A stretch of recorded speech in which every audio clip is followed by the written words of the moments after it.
Hello and welcome to This Week. My name is Dr. Neil Soggie. Over the last couple of weeks, we've gone through the major human capacities that you have and I have and most people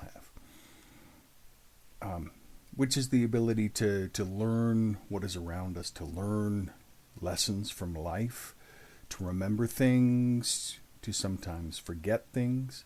And today we're going to talk about another huge human dimension of experience, of the human mind, of the human brain, communication and language, the ability to talk to one another. I can talk, you can listen, and vice versa. To read, to communicate. In all the ways that we do this, it's so remarkable, and our lives are flooded with language. We hear, we read, we respond, we speak, and so on. So when psychologists try to divide up language and study the various components of communication and try to understand what somebody says to you when you're an infant, when you're an adult, when you read a text, when you are speaking to someone, when you're learning to write, all of that is in this area of producing language. And it can be auditory, it can be visual, and it can be oral. And the amazing thing is that linguists are constantly looking at why is communication so endlessly generative. Now, I'm not sure that you could really calculate out all the sentences that people produce, but some people have sat down and tried to estimate how many sentences are produced in a year. And the number comes up to something like 100 trillion. It would take 100 trillion years to memorize all the sentences that we can produce. Now, I'm not sure that that's necessarily the right number, but you get the point.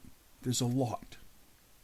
Because we say a lot of different sentences and understand what people are saying. It's an incredibly generative system of communications, one person to another. And so people in psychology think about different aspects of language, levels of language, and how we divide it up so that we can start to understand language and communication. So there's phonology. Phonology is the sounds of language that we hear, that we acquire as infants, that we use to speak to one another. And then there's syntax, and there's grammar. And by this isn't school grammar, not getting the sentence right. It's just the understanding of the organization of words and how that changes the meaning of the sentence. Syntax, semantics. What do these words mean? What do the groups of words mean? Pragmatics. And we'll talk about each of these a little bit. Sometimes a person is sarcastic. So they go, that was an awesome lecture yesterday in psychology.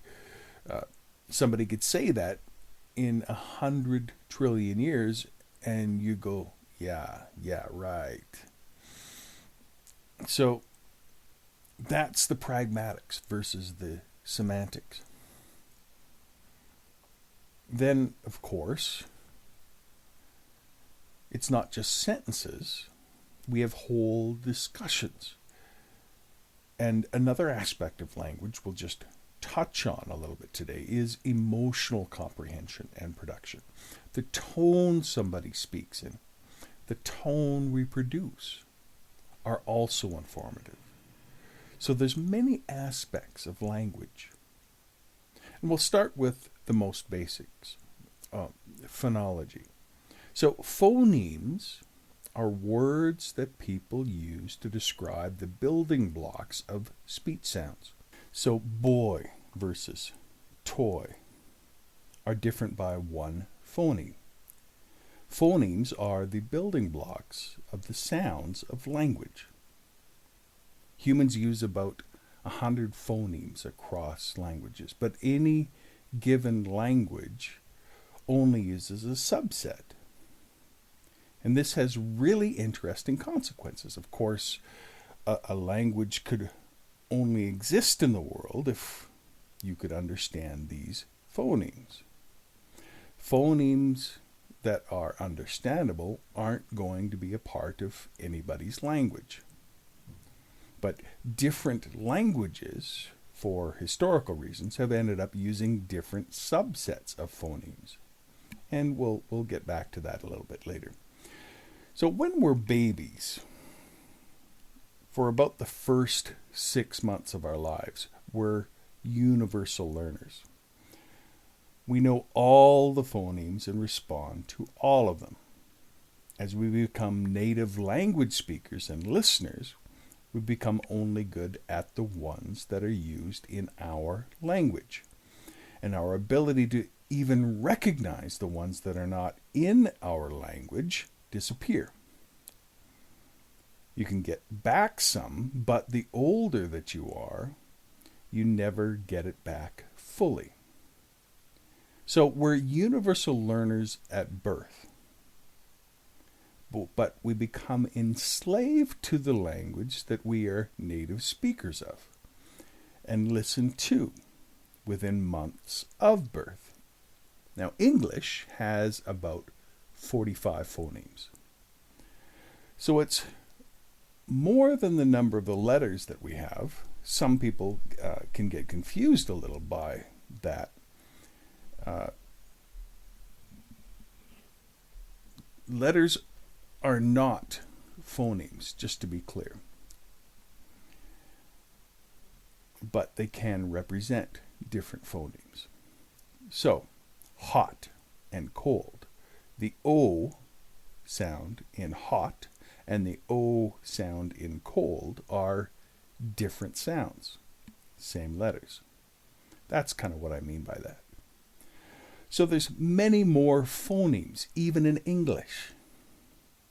When they say that there are 45, depending upon dialects, you could have a couple more, you could have a couple less, but still, it's not the full 100 that people are born with. So again, we're born to use all of them. Then we use them or we lose them. It's something we don't entirely lose, but we're never as good as we could have been if we'd learned them in that first 6 months. Now, humans understand speech at really an incredible rate. The typical fast talking is about 180 words a minute, 14 phonemes a second in a continuous speech stream. But people can go up to 250 words. We're incredibly fast language processors. So how can we conceptualize this a little bit? Well, acoustic information comes through the ear. Those are waveforms, physical things arriving at our ears. We in some way figure out how those correspond to phonemes. And then we map that in some way to words that have meaning in the world. And the reason why machines understanding what you say is shockingly hard to do is for the following reason. There's a huge difference between a word by the time your mind understands what it is and the nature of the signal that arrived at your ear. You see, when we hear something, we recreate the meaning of it within our mind.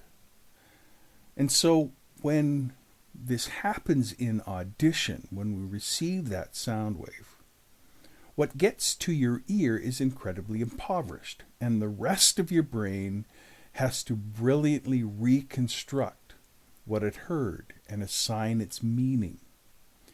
And so part of the challenge of your mind and brain to do this is to represent something that is a physical signal that arrives at your ear. And so you can say, well, here's one word, here's another word. What's the problem? Well, the problem is that we are processing phonemes and we're processing pauses. And all of this is put together in this very complicated way. So, for example, we say the word car. Well, we can say that's one unit, right? But it's not. It's a k, the C. It's a, the a, and it's a the r. It's a car, but it's also a k, a, r. And there are, but a person doesn't say k. There is still a pause between each of these phonemes. And the pauses, the space of the pauses, and the sounds themselves all come together to form a meaning. And this is incredibly important in understanding language. So that's a really incredible thing. Your auditory system, your language system, has to reconstruct sound into phonemes, into words. It's not obvious in the physical signal of the ear. It's not even that the physical signal of the ear gives you much information at the outset about whether you're hearing one word or two words or three words. So, for example, there's what and do you mean? As you blend them, where is do? Where is you? Where is you mean? And why does what look so separate? And these three words, what do you mean? Get all garbled together. And you have to unpack all of them in your brain, in your mind. And that is what makes this communication system so incredible and so complicated. So each of the phonemes, each of the pauses carry meaning. And just to demonstrate this a little bit, I'm going to say the word say. Okay? Say. Now you have an image in your mind what say is. Now I'm just going to change it slightly with one phoneme. Stay. Stay. See? That little change from say to stay has changed the meaning significantly within your mind. The addition of the t sound and a little pause afterwards is all ultimately informative to how you understand what is going on. And the same thing can be done with subtle differences in sounds. So say the sounds b and d, ba, da. The differences between b and da is 40,000th of a second. That's it. And yet you can tell the difference. And then there is the context within which we hear the phoneme. So it's not just phoneme, phoneme, phoneme. It's phoneme, phoneme, phoneme in a context, and that draws us out. And so we normally will speak in a context of a sentence, and that helps to prime what it is that we're hearing. So if I say the word little, it doesn't really flow that easily. It's a little bit hard to process because there isn't any context to it. But when I say Mary had a little lamb, you're able to process all of that very easily because there's context to it. It's a familiar context. So it's not just phonemes, it's also categorical perception. And actually, our visual cortex can actually override our auditory processing. And because we are so visually strong as human beings, and I'm just going to give you a little example. I want you to just look at the letters, and I'm going to say a sound, and I want you to be open to what you hear, okay? Ba, ba, ba, ba, ba, ba, ba, ba, ba, ba, ba, ba, ba. Now, what you probably heard was ba, ba, ba, fa, fa, fa. However, all of the words that I said were ba, ba, ba with a B. When you see the fa, you will typically allow your visual cortex to override your auditory cortex. And so that's how the contextual perception can play into this whole process. It's a lot of information, not just the phonemes, that are going into this communication process. And then there's syntax. It's another way that we understand things, the way that words are organized and the order. So we say the model embraced the designer and the photographer. Now imagine somebody saying this, but then they complete the sentence. The model embraced the designer and the photographer laughed. So people who study syntax really are interested in what happens in your mind as you hear the model embraced the designer and the photographer. And some big group hug is going on there, right? And then all of a sudden you get this word laughed, and you have to rearrange all of those elements in your mind. That's what syntax is letting you do, to say, oh, the meaning is really quite different from what I thought it was. There's only one hug going on and one person laughing at them, right? But the meaning over time, as somebody talks to you, sets that up. You're thinking this, and then boom. Because you understand syntax, you understand that something else happens.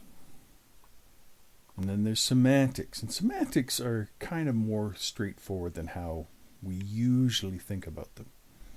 They're the meaning of words or sentences, morphemes. And we can understand semantics even when the sentence is nonsense.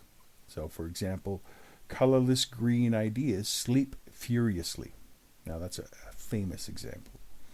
And we can understand semantics even in bad grammatical sentences, right? Fastly eat dinner. Ball game starts soon. Now, our 5th grade teacher would really be up in arms when they hear about that. But we understand what it means. Eat now and go see the ball game. Okay, and part of the reason that we know that all these different things are separate within the mind yet are being processed together is if you vary a word or a phrase and you have bad grammar within it, then you will get an electrical potential at what we call an N400 wave. So it's a negative wave 400 milliseconds after the stimuli. And it says, oh, there's something wrong here. But if you rearrange the sentence, then you can get like an N600 wave, which says, oh, there's something wrong here, but it takes a little bit longer to process it. And so we see that there is some subtle but very fast and efficient ways that people recognize the differences within all these types of parts within language.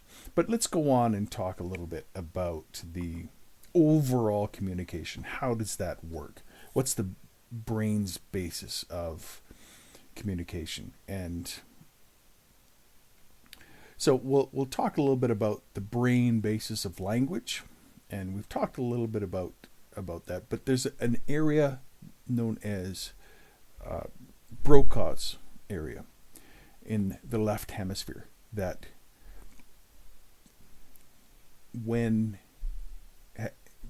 when damaged, can have trouble producing language. And so damage here, we can have what's called Wernicke's aphasia, where there's trouble comprehending language. So the left hemisphere really is the speaking part of ourselves. Our right hemisphere is the silent part of who we are. We can think of it as our silent Bob. And the left hemisphere is our J, that part of us that is vocal and can express itself to the world and can interact via language with the world. And so part of it is, if someone has a stroke, for example, and they can have a stroke on the right side of their brain, and all that happens is people ask, oh, how are they doing? And they say, oh, they're fine. They just lost a little bit of a function in their left hand. But if a person has a stroke on the left side of their brain, then you ask how they're doing. Oh, it's a tragedy. Not only did they lose function in the right side of their body, but now they can't speak. They can't we don't think they can understand us even. And that is part of, understanding where language takes place. But it doesn't just take place there. It draws on support from the other parts of the brain as well. So, for example, when a person suffers from lesions, slight damage, scarring tissue in the frontal cortex, then the patients will experience speech that is what we call non-fluent or telegraphic. And that's when a person, they can get out single words, but they have a hard time with anything like a sentence, and it can be very frustrating for these patients. And sometimes you can have damage to the Wernicke's area in the left hemisphere. And in this case, the patient's speech is fluent, but it's really amazingly empty of content. These patients have trouble producing language, but their comprehension is decent.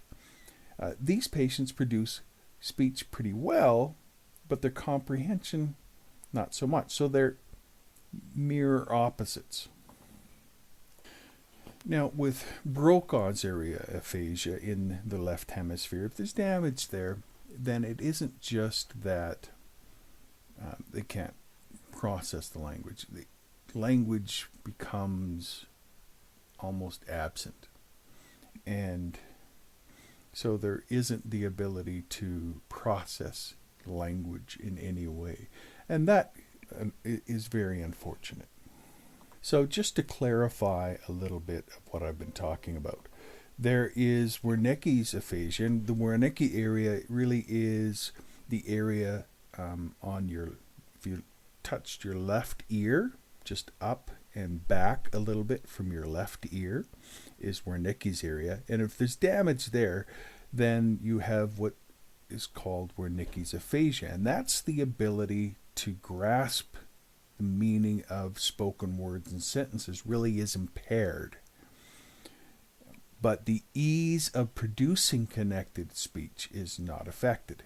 So Wernicke's aphasia is also referred to as fluent aphasia or receptive aphasia, where there seems to be language, but the content of the language seems to be missing in some way.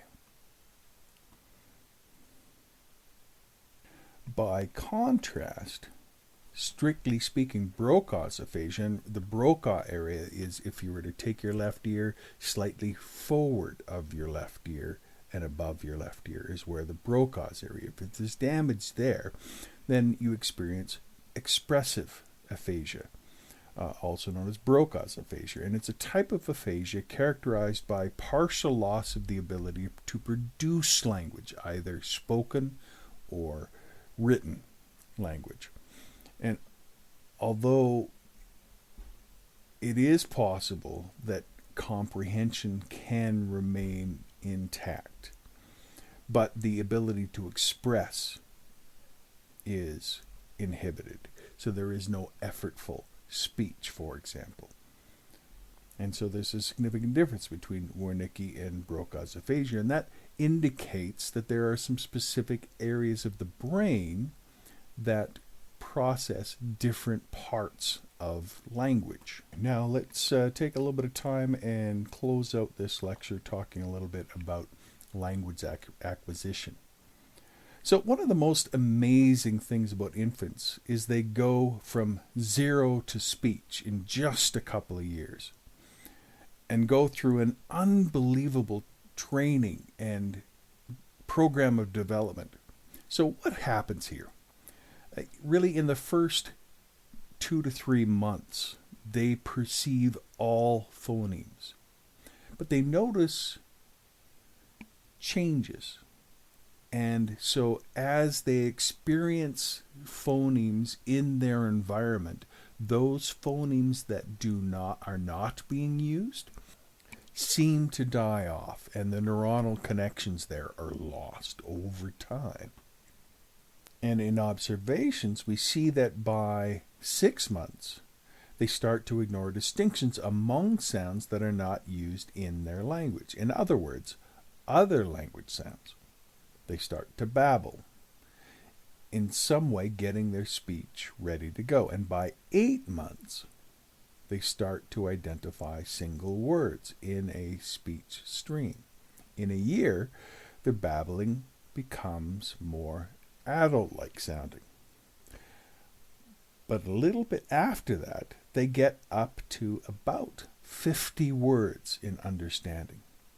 So comprehension always goes ahead of production.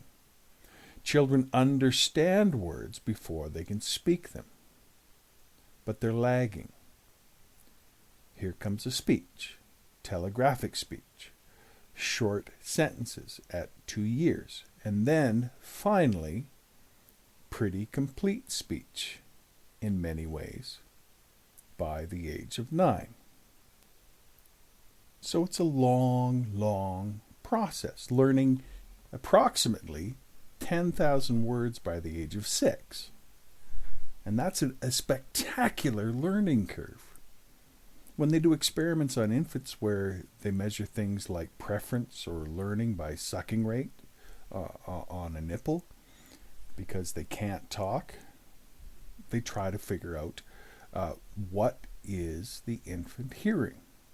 Within 2 hours of birth, they suck with more enthusiasm to their mother's voice over another voice. And these are infants.